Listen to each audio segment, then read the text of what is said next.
본문의 말씀을 가지고 하나님은 사랑이시라고요?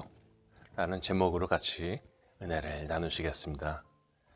제가 신학생이었을 때 실천신학 교수님이 이런 이야기를 하신 적이 있습니다.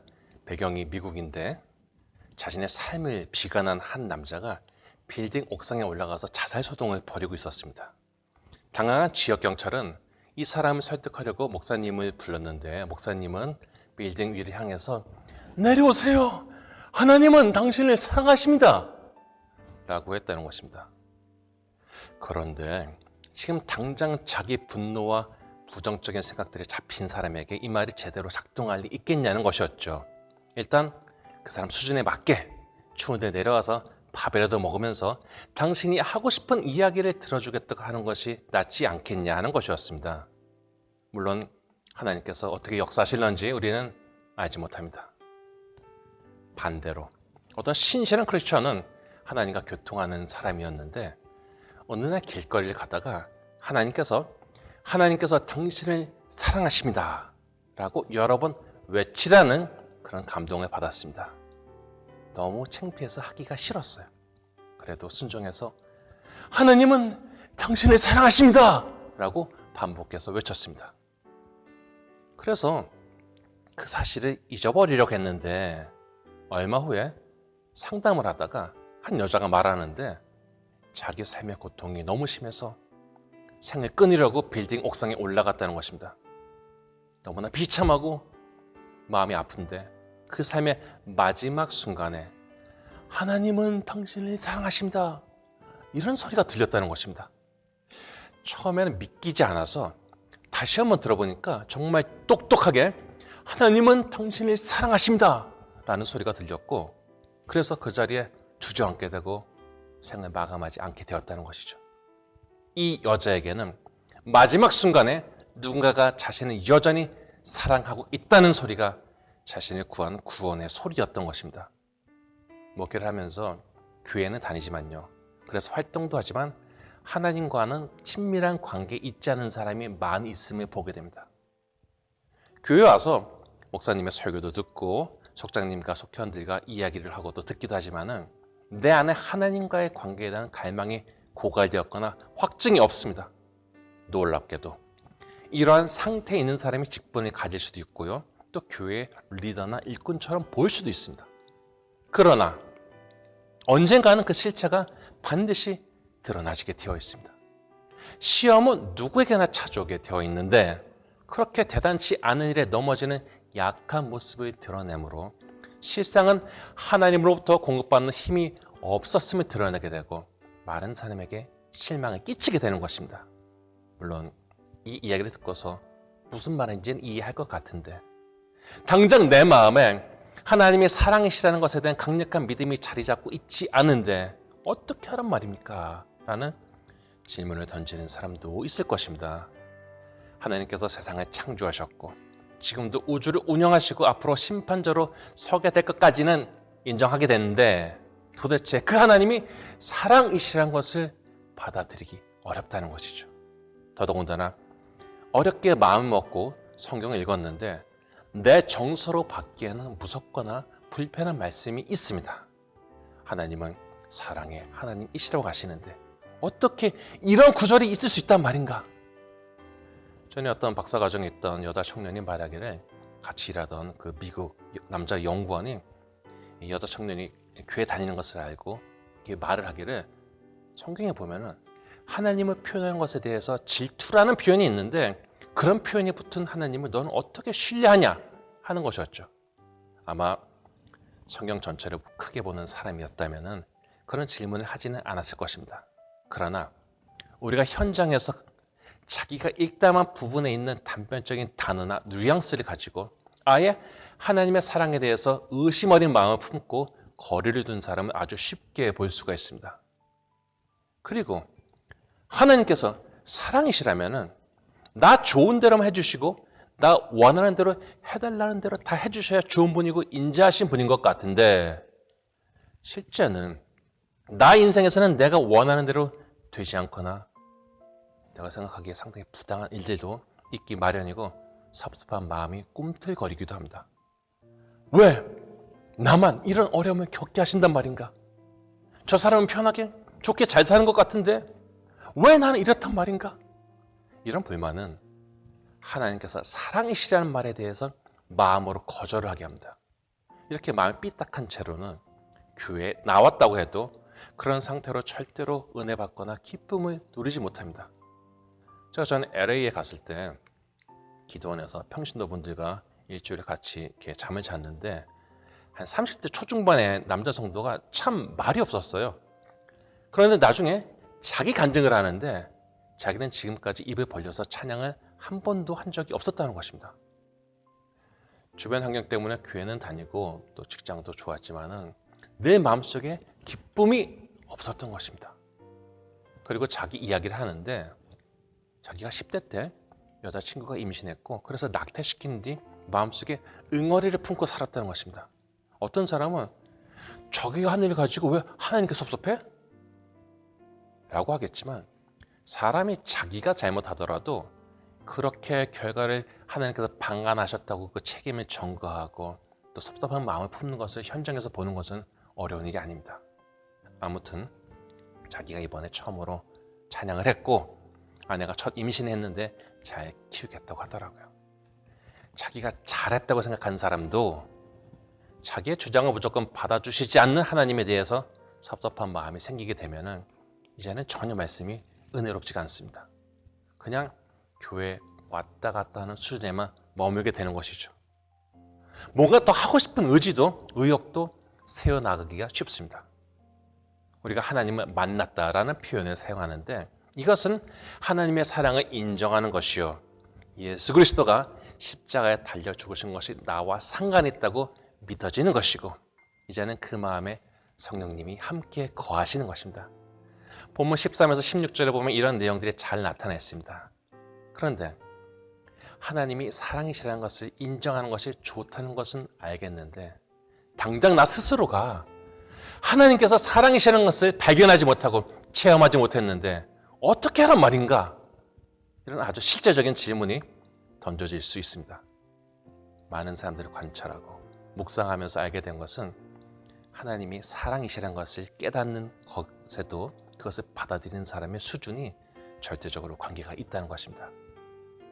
저는 어떤 사람이 처음에 교회 와서 설교를 들으면 무슨 내용인지 하나도 모르겠고 그냥 멍하니 듣지만은 시간이 지나면서 지식이 축적되고 성경도 또 일부를 읽게 되면은 전에 이해가 안 되었던 것들이 보이기 시작하고 이해된다는 이 말을 갖다가 듣게 되어지는데 이것은 이렇게 처음 온 사람들이 이해를 못한다는 것이 결코 이상한 일이 아니죠. 예수님의 제자들도요. 예수님이 하시는 말씀 중에 무슨 말인지 이해 안 가는 것들 많이 있었습니다. 그러나 그럼에도 자리를 지키며 말씀을 들었던 것이죠. 그러나 그 중에 그것을 받아들이기 힘든 한 사람의 마음에 균열이 생겼고 그 안에 사탄이 들어갔다라고 하며 그 사람은 예수님을 돈을 받고 팔아버렸습니다. 예수님도 제자들이 자신의 말을 이해하지 못하는 현실을 알고 계셨습니다.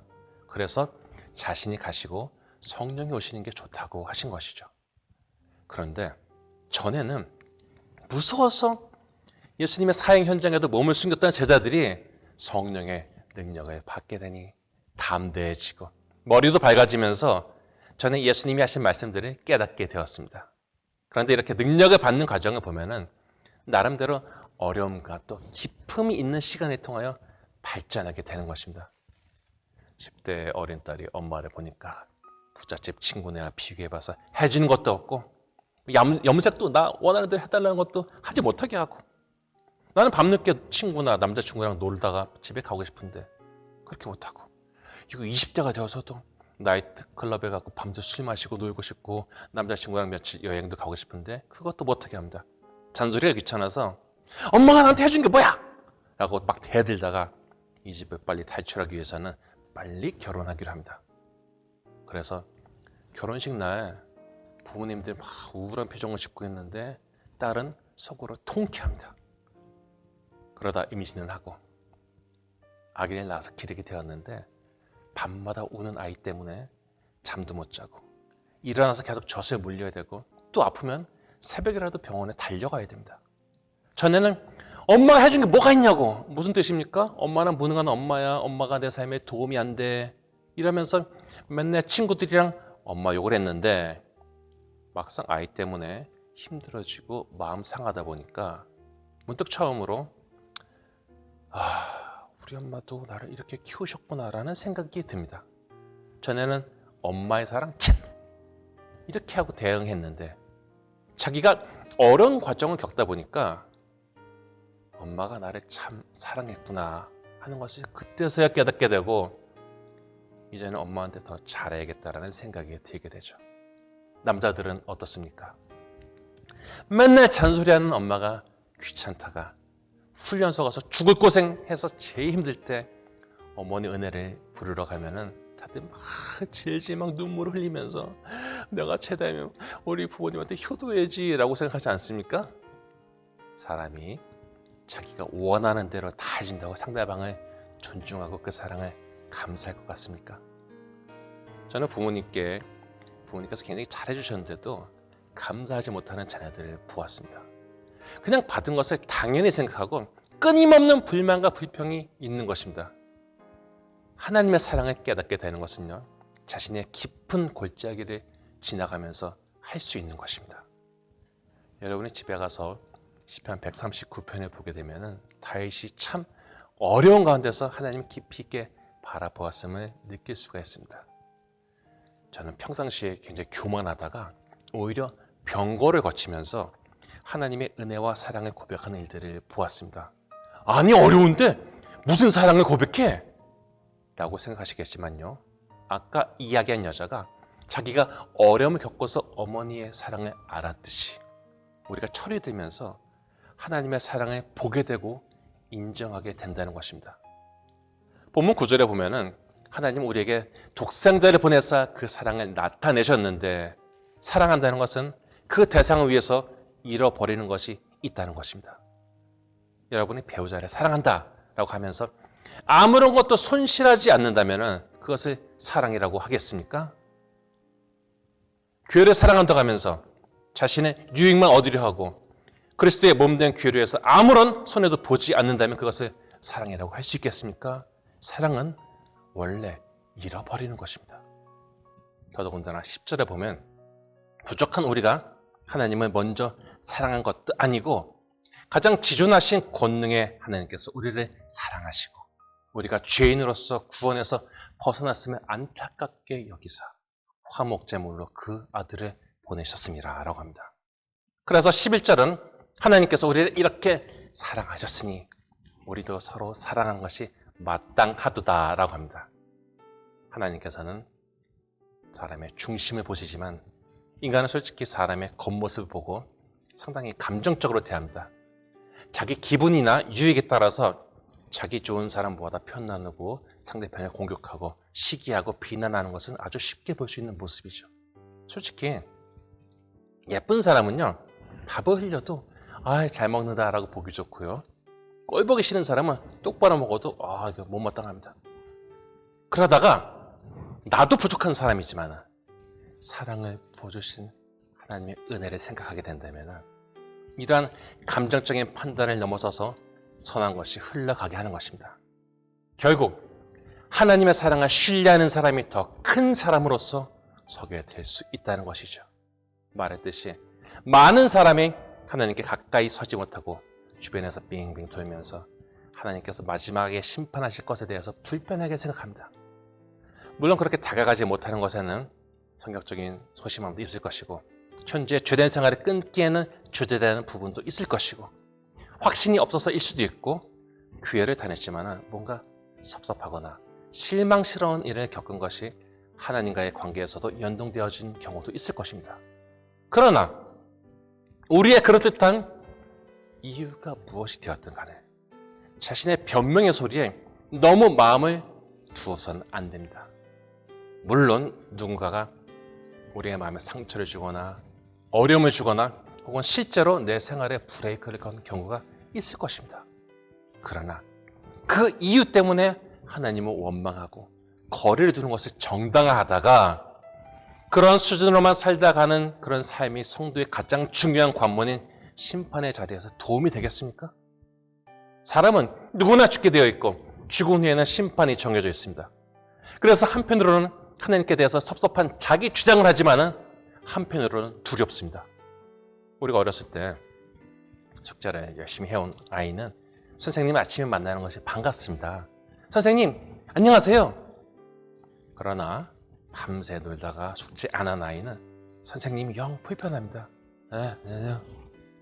우리가 하나님의 사랑으로 인정하고 그래서 이제는 성령님이 내 안에 들어오는 것에 대해서 마음문을 열고 받아들이게 되면은 커다란 유익을 얻게 되는데 그것은 심판을 생각하면서도 두렵지 않고 담대해진다는 것입니다. 본문 17에서 19절을 읽겠습니다. 사랑이 우리에게 온전히 이루어진 것은 우리로 심판날에 담대함을 가지게 하려 함이니 주께서 그러하심과 같이 우리도 이 세상에서 그러하니라. 사랑 안에는 두려움이 없고 온전한 사랑이 두려움을 내어 쫓나니 두려우면 형벌이 있음이라. 두려워하는 자는 사랑 안에서 온전히 이르지 못하였습니다.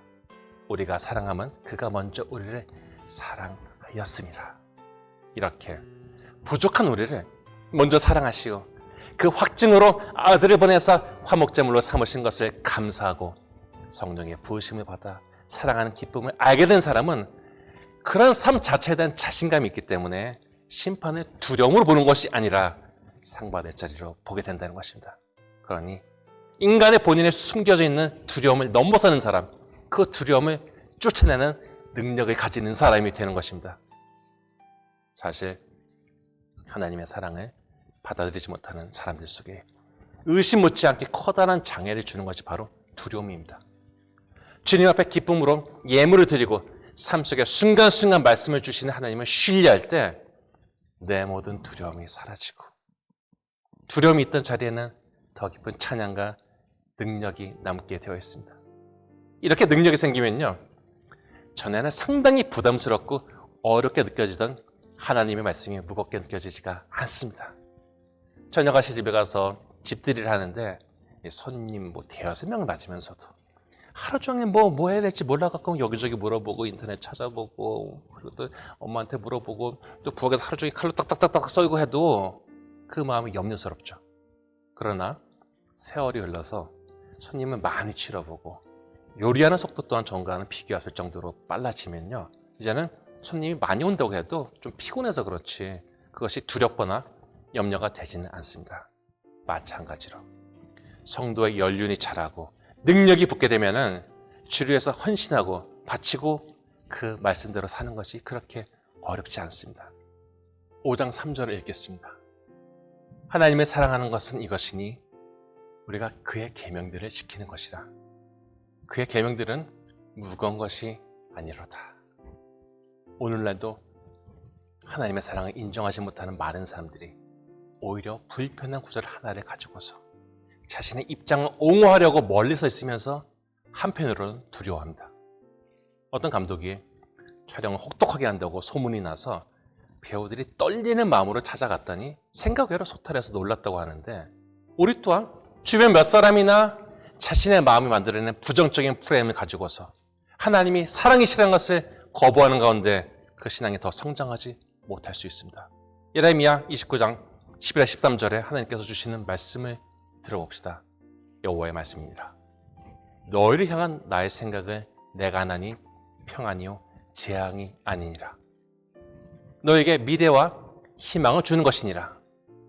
너희가 내게 부르짖으며 내게 와서 기도하면 내가 너희의 기도를 들을 것이요 너희가 온 마음으로 나를 구하면 나를 찾을 것이요 나를 만나리라.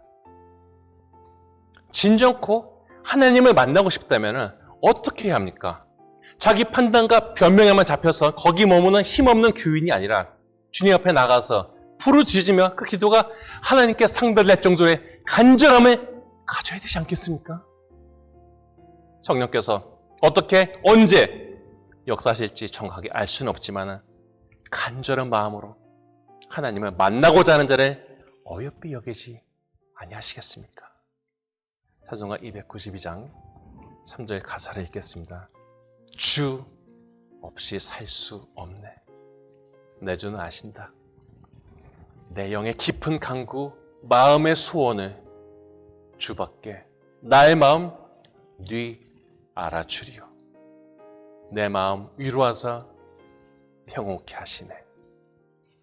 깊은 간구 속에 주님과 교통하고 주님이 함께 하심이 그 영혼의 위로요, 평강이요, 힘이요, 기쁨이 되시는 성도가 되시기를 축복합니다. 바라옵기는 하나님의 사랑을 인정하는 하나님을 만난 성도가 되어서 두려움 없이 심판대까지 나아가는 풍성한 열매 맺는 삶의 소유자가 다 되시기를 주님의 이름으로 축원합니다.